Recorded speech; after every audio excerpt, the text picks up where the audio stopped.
Un fotógrafo se dedica a la violación y la tortura, documentando meticulosamente sus crímenes en película y cintas de audio. En un silencioso suburbio, 4 personas son encontradas muertas. La policía se pregunta qué clase de loco puede cometer este crimen. Para los asesinos en serie, una muerte es solo el comienzo. Obsesionados, atacan una y otra vez, aprendiendo más con cada crimen, mejorando, perfeccionando. Confían en que nunca los detendrán, pero los cazadores de la mente trabajan incansablemente para su captura.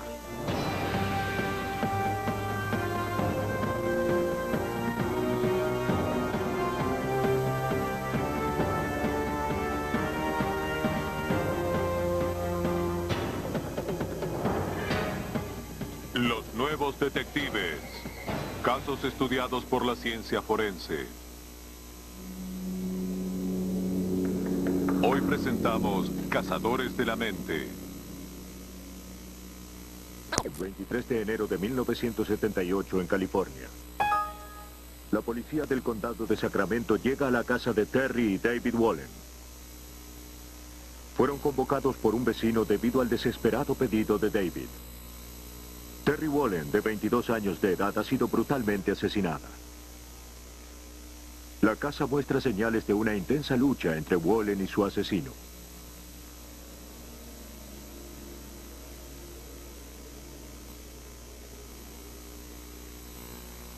Fue baleada y su cuerpo se encuentra cortado. Un largo corte de cuchillo se extiende por su torso.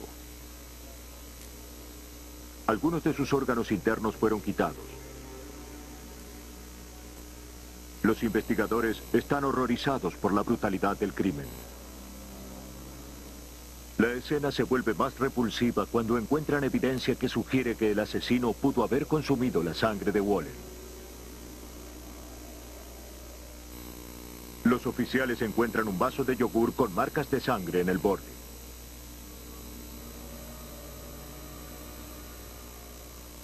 La policía de Sacramento no sabe qué pensar de la escena, pero saben quién puede ayudarles. Llaman a un especialista, un hombre experto en extraños casos de homicidios. Su nombre es Russ Vorpagel.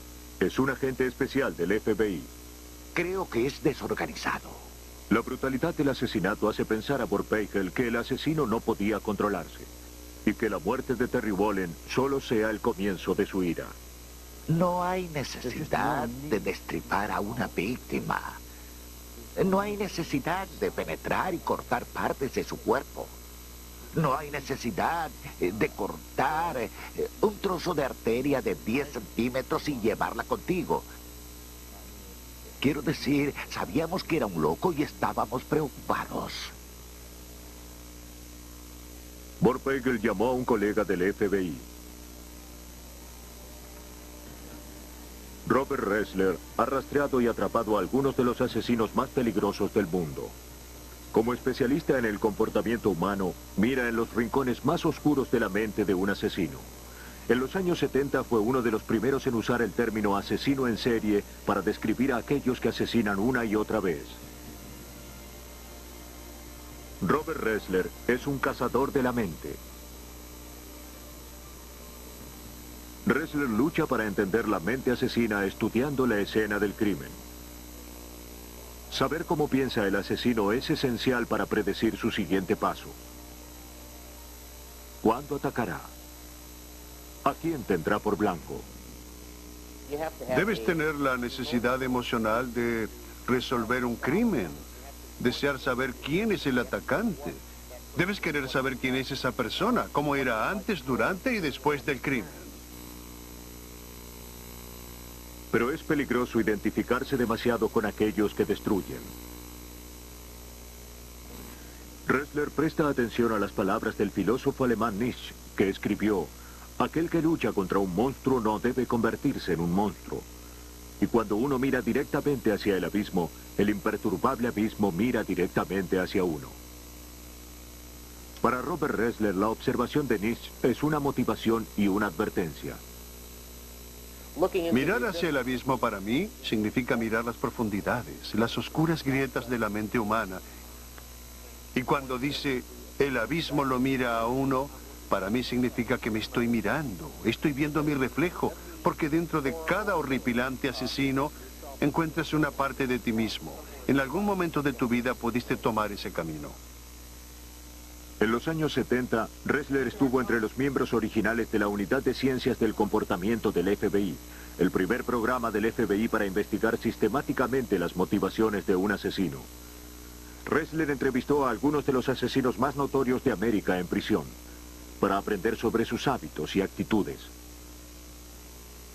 Hoy, Ressler es un asesor privado que trabaja alrededor del mundo ayudando a resolver asesinatos en serie. En enero de 1978, Ressler aplicó sus conocimientos para ayudar a los investigadores del condado de Sacramento a divisar un perfil psicológico del asesino de Terry Wallen. Fue el primer paso para rastrear al homicida. La del crimen es la posición del cuerpo, la forma en que fue dejado por el asesino. Lo miras desde el punto de vista de cómo está vestido o desvestido, y por supuesto estás buscando cualquier arma, o si el asesino llevó una a la escena, la usó y luego se la llevó. Todas estas cosas comienzan a pasar por tu cabeza. Después de que Terry Wallen fue baleada, el asesino cortó su cuerpo con cuchillos tomados de su propia cocina. Luego los dejó a la vista en la escena. Un detalle que sería instructivo para Ressler. Como la mayoría de los asesinos en serie son hombres, por ahora Ressler y su compañero consideran que el sospechoso es un hombre. También asumen que es blanco, como la mayoría de los asesinos en serie americanos. La brutalidad del crimen y el aparente descuido del asesino al dejar evidencia convence a ambos que el sospechoso está mentalmente enfermo. Eso los ayuda a marcar la edad del asesino. Ressler sabe que la enfermedad mental suele comenzar en la adolescencia. Tomaría al menos 8 años para que el asesino se enferme lo suficiente como para llevar a cabo los actos de violencia que realizó contra Terry Wallen. Suponiendo que los síntomas comenzaron a la edad de 15 años, Ressler calcula que el asesino tiene entre 25 y 29 años. Si fuera mayor, ya hubiese cometido varios brutales asesinatos. Ressler va más lejos. Cree que el asesino es un esquizofrénico, una enfermedad mental que se caracteriza por alucinaciones y comportamiento extraño. ¿Sí? ¿Quién eres? ¡Fuera de aquí! ¡Lárgate, lárgate de aquí! ¡Lárgate!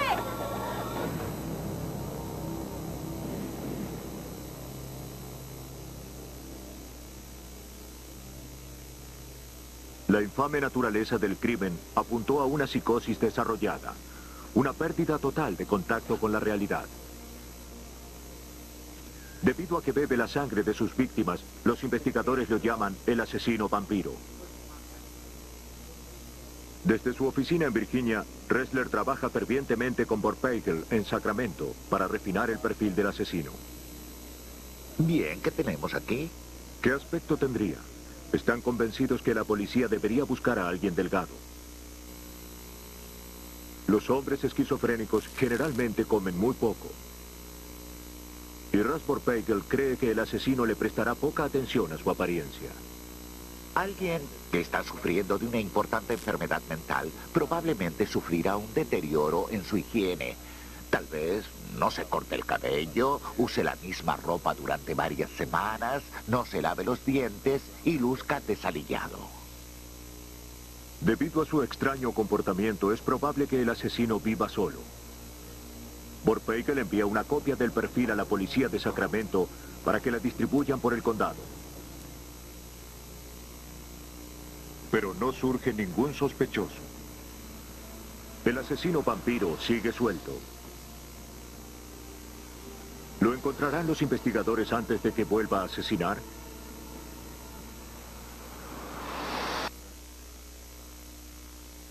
Tres días después del brutal asesinato de Terry Wallen en 1978, a menos de 1,5 kilómetros de su casa, el asesino vampiro vuelve a atacar. La policía encuentra los cuerpos de Daniel Meredith, Evelyn Mirot y su hijo Jason. El sobrino de Mirot, de 22 meses de edad, está desaparecido y se lo cree muerto. Estas nuevas muertes convencen a Ressler y Vorpagel que a menos que se encuentre rápidamente al asesino, volverá a atacar. Los cazadores de la mente redoblan sus esfuerzos. Usando información recogida en esta escena del crimen, refinan su perfil original.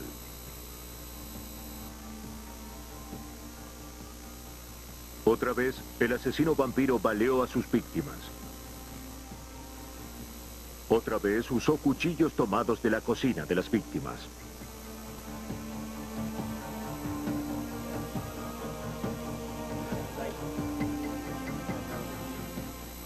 Hallaron 2 cuchillos en la habitación y otro se encontró afuera.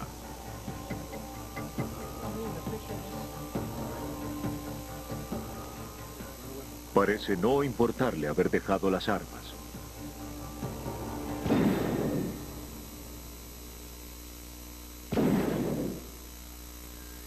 Estos detalles le dicen a los investigadores que el asesino no está planificando sus crímenes.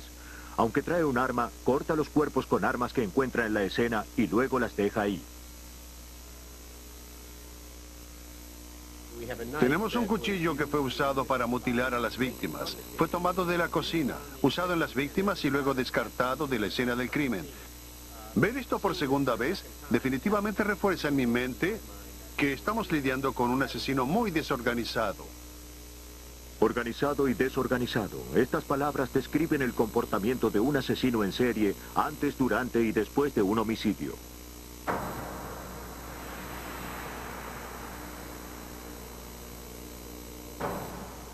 Los asesinos en serie organizan y planifican cuidadosamente sus crímenes. Cubren tan bien sus huellas que queda poca o ninguna evidencia para ligarlos a su crimen. Por el contrario, los asesinos en serie desorganizados actúan por impulso. Su comportamiento es al azar, haciendo difícil predecir su próximo movimiento. Los investigadores encuentran manchas de sangre en la bañera. Los expertos creen que el vampiro pudo haberse bañado en una mezcla de sangre y agua. Los crímenes se están volviendo más grotescos y el asesino más trastornado y desorganizado. Sabemos bien que una persona común y corriente no va a llenar una bañera con agua y bañarse en sangre. Aquí vemos su personalidad, su enfermedad mental, su deterioro mental. A partir de la evidencia de la escena del crimen, Vorpagel y Ressler reconstruyen la violenta secuencia de acontecimientos. Y el terrible retrato de un hombre que nunca han visto comienza a emerger.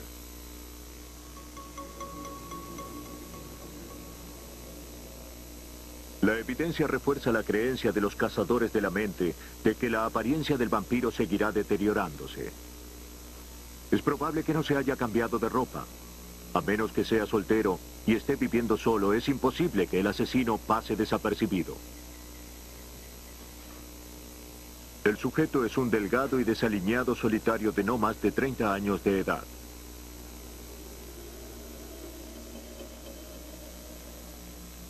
Los investigadores se sorprenden cuando la camioneta roja robada a la víctima de homicidio, Daniel Meredith, aparece a poca distancia. Debido a que la encontraron cerca, Ressler determina que el asesino vampiro debió caminar hasta la escena del crimen y luego haber huido a pie después de abandonar el auto. El asesino estaría viviendo, residiendo a poca distancia del auto abandonado. Yo diría que aproximadamente a 400 metros. El día después del asesinato de los Mirot, la policía recibe un informe no relacionado sobre un perro que fue asesinado y mutilado a pocas cuadras de la escena del crimen. Para los cazadores de la mente es la oportunidad que estaban esperando. Saben que de niños los asesinos en serie suelen matar o mutilar animales. Y salía a matar estos animales disparándoles con la misma arma con la que mató a Wallen y Mirot. Con la misma arma mataba a estos animales y luego los destripaba y bebía su sangre. A medida que se hallaron más animales muertos, el círculo se cierra. Los cazadores de la mente están convencidos de que el asesino vampiro vive cerca de los animales muertos y sus víctimas humanas. No habría viajado lejos. La policía hace circular el perfil refinado por la ciudad con la esperanza de que alguien haya visto a un hombre desaliñado o de comportamiento extraño. Los oficiales se concentran en un radio de 400 metros alrededor de los asesinatos.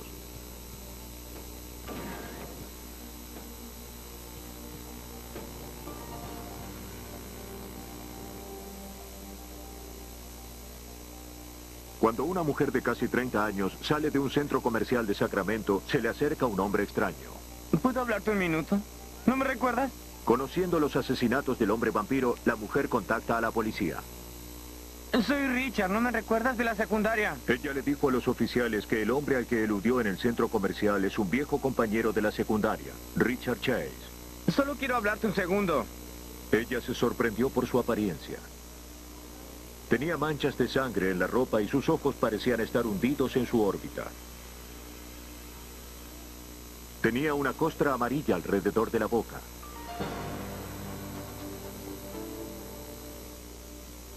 De acuerdo a la descripción de la mujer, Chase encajaba con el perfil del asesino vampiro.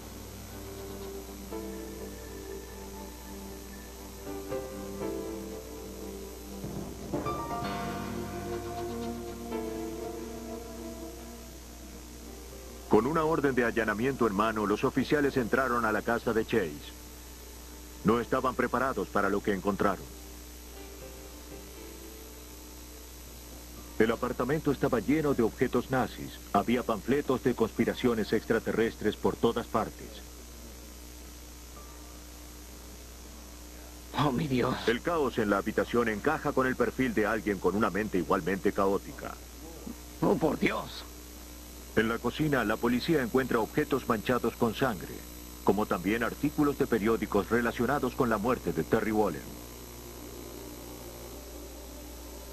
Varios platos en el refrigerador contienen tejido humano. En un cajón de la cocina hay cuchillos tomados de la casa de Wallen.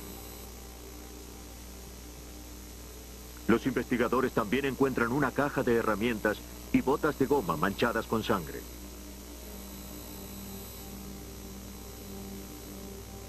Chase es arrestado y acusado de 6 casos de asesinato en primer grado, incluyendo el homicidio del sobrino de Evelyn, Michael Ferreira, cuyos restos se hallaron cerca del apartamento de Chase.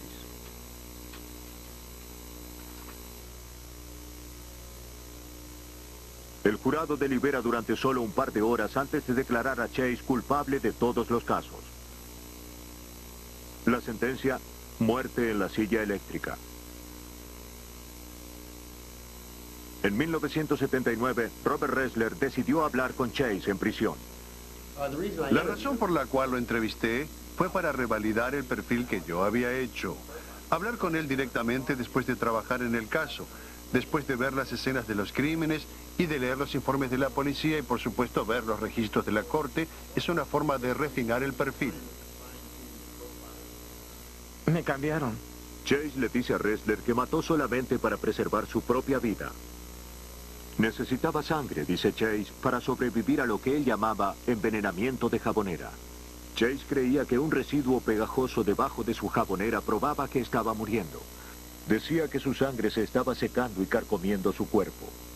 Sus asesinatos, argumentaba Chase, fueron por defensa propia. ¿Qué conduce a un hombre como Chase al asesinato?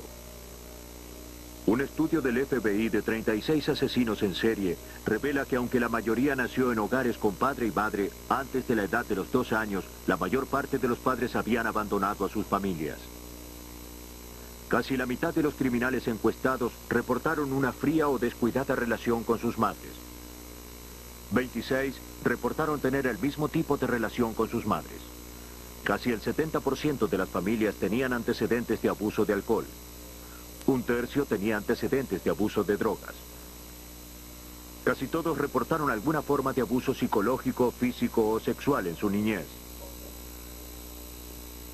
Cuando niños, muchos asesinos en serie torturaron animales. La mayoría no se graduó en la escuela secundaria. Mientras que los hombres tenían la inteligencia requerida para realizar trabajos cualificados, la mayoría tenía malos antecedentes laborales. Solo el 26%, o sea, 6 criminales, habían logrado mantener un trabajo fijo. Sin embargo, los asesinos en serie parecían ser tan normales como su vecino o su amigo. La mayoría son individuos comunes. Ellos muchas veces son inteligentes, atractivos, buenos conversadores, con un coeficiente intelectual más alto de lo normal, y son muy engañosos. Ressler estaba en contra de la sentencia de muerte para Chase. Argumentó que estaba mentalmente enfermo y debería ser encerrado de por vida en un hospital penitenciario. Los psiquiatras de la prisión estuvieron de acuerdo. La sentencia de Chase fue cambiada a perpetua en la instalación médica de California, en Vacaville. Pero Chase se suicidó en una celda justo después de la Navidad de 1980. Juntó sus píldoras antidepresivas y luego las tomó todas de una vez.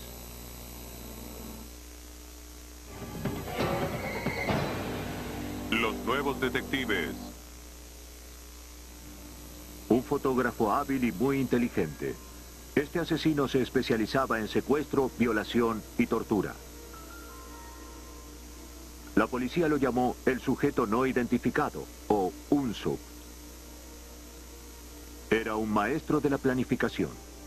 Usaba película y cintas de audio para grabar sus crímenes. En un galpón alquilado guardaba las fotografías de sus víctimas y las grabaciones de sus angustiados llantos. Era tan meticuloso que prácticamente no dejaba evidencia de sus atrocidades, excepto por las fotografías que él mismo tomaba. Unzub arreglaba sus autos para que parecieran autos de policía no identificables. Les agregaba suspensiones y refuerzos fuertes para que, una vez adentro, sus víctimas prácticamente no tuvieran oportunidad de escapar.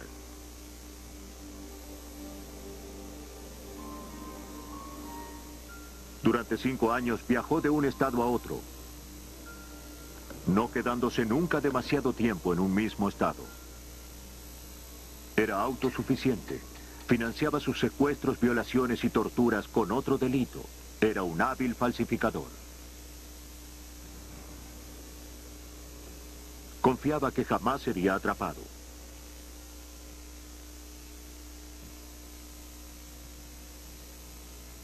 En Manassas, Virginia, un grupo de ex agentes del FBI persiguen a algunos de los criminales más peligrosos del mundo. Se bautizaron el Grupo de la Academia. Entre todos, han amasado años de experiencia investigando asesinatos en serie.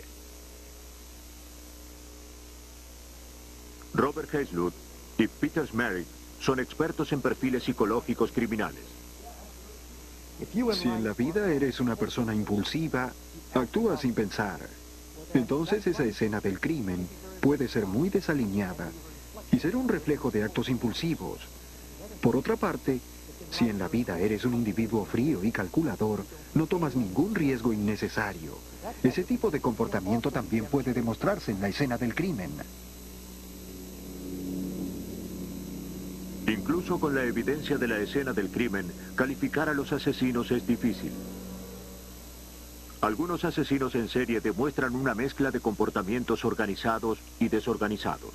Muchas veces, si un investigador observa la escena de un crimen y trata de ubicar al criminal en una de estas ordenadas categorías, va a desilusionarse cuando la persona que arreste no encaje en todas las áreas de esa categoría.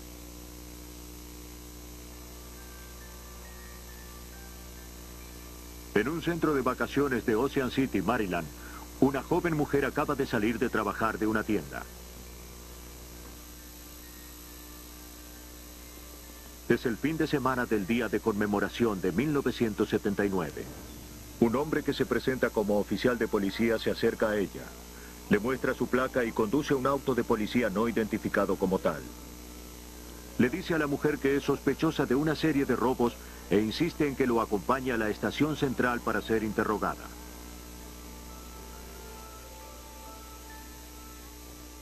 La esposa y la introduce en el auto. Es el comienzo de la experiencia más larga y terrible de la vida de esta mujer.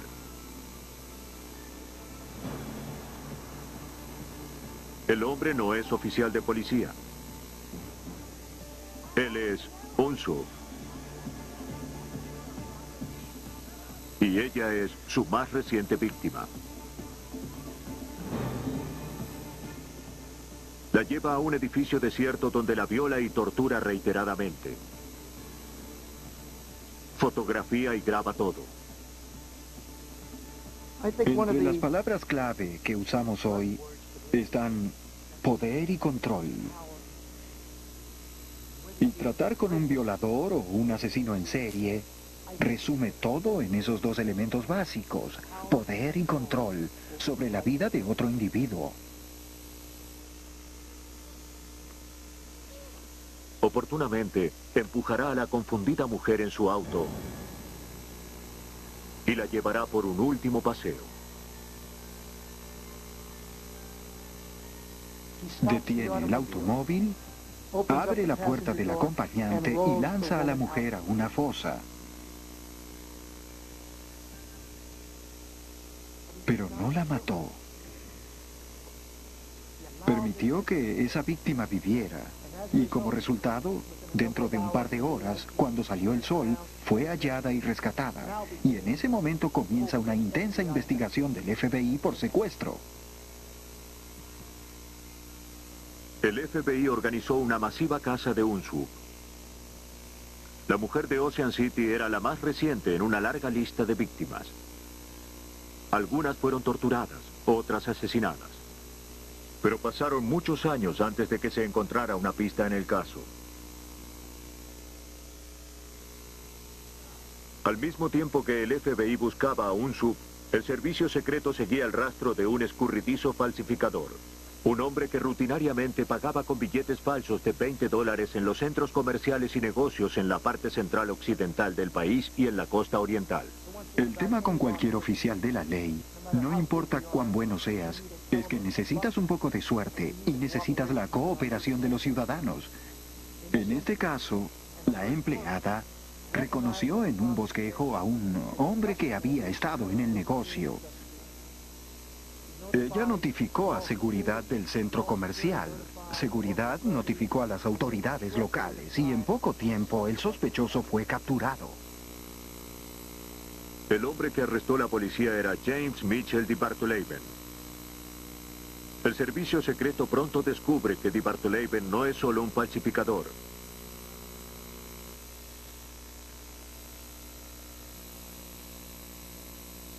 Los agentes del servicio secreto revisan un depósito alquilado por DeBartoleben. Adentro encuentran fajos de billetes falsos que estuvo pasando. Pero para su sorpresa, los agentes también descubren una grotesca colección de tesoros, fotografías y cintas de audio. El descubrimiento de 1983 desenmascara el enfoque de la investigación del FBI.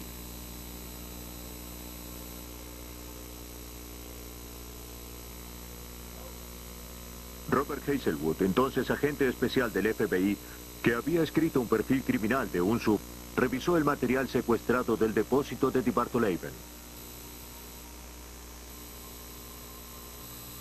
Los agentes hallaron miles de fotografías de las víctimas. Entre ellas, hay fotos y grabaciones de la mujer secuestrada en Ocean City en 1979. Algunas de las fotos se remiten a principios de los años 60. Encuentran herramientas de oficio del asesino, ropas de las víctimas,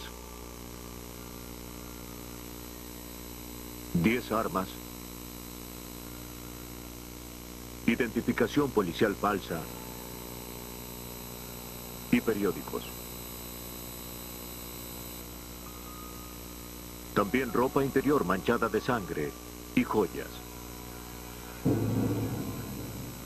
7 placas le permitían a DeBartoleben transitar sin temor a que su auto fuera rastreado. El FBI también encontró notas escritas a mano que se referían a pasados y futuros crímenes. Aunque habían descubierto la colección de imágenes violentas y sonidos de DeBartolomeo, los agentes tenían un problema. El rostro del asesino permanece literalmente fuera de cuadro de las fotografías que tomó de las víctimas. Los investigadores deberán probar que DeBartolomeo es el hombre de las fotografías que van a ligarlo definitivamente a las violaciones y asesinatos. Durante su carrera en el FBI, Peter Smerig era experto en fotografía forense. El servicio secreto le envió fotografías de DeBartolomeo para ser analizadas. Varias mostraban un torso desnudo y brazos descubiertos. Smerig enfoca su atención en los brazos. Tienen un esquema distintivo de pequeños lunares y pecas. Smerig le pide al servicio secreto que quiten temporalmente a DeBartolomeo de su celda en la prisión para fotografiarlo en la misma posición que la persona en las fotografías confiscadas. Cuando Smerig compara las fotografías tomadas por el servicio secreto con las que fueron halladas en el depósito, encuentra que los esquemas de pecas coinciden. Es la prueba que los agentes buscaban desesperadamente. En todos los años que trabajé realizando perfiles criminales, no puedo recordar otro caso en el que el asesino fuera un fotógrafo tan bueno, que sin saberlo tomó sus propias fotografías de la escena del crimen, que terminaron poniéndolo en prisión. En 1984, DeBartolomeo fue juzgado y sentenciado. Hoy se encuentra en una cárcel federal en Texas, sentenciado a múltiples condenas perpetuas. En mi opinión, DeBartolomeo es uno de los criminales más peligrosos que haya caminado sobre la tierra. Cometió varios crímenes durante muchos años en diferentes estados y nunca se ligaron esos crímenes con él. Eso lo hacía extremadamente peligroso. Los nuevos detectives. Al controlar todas las variables, armas, localización y víctima, el asesino en serie organizado puede escabullirse fácilmente, asesinando impunemente durante años, ocultándose a la vista. Ese fue el caso de John Wayne Gacy, un prominente hombre de negocios del área de Chicago, querido y respetado. Gacy escondía un terrible secreto. ¿Es John Gacy? En 1978, en Des Plaines, Illinois, se denunció que Robert Pist, de 15 años de edad, había desaparecido. Sabiendo que Gacy estaba preparando la remodelación de la tienda en la que trabajaba Pist, el jefe detective Joseph Kosinczak, del Departamento de Policía de Des Plaines, va a la casa de Gacy. Queremos hacerte un par de preguntas. Gacy niega conocer a Pist, Quisiera saber si conoces a Robert Pist. pero los investigadores tienen sospechas. Una revisión de antecedentes revela que Gacy fue condenado una vez por abusar sexualmente de un varón adolescente. Seguro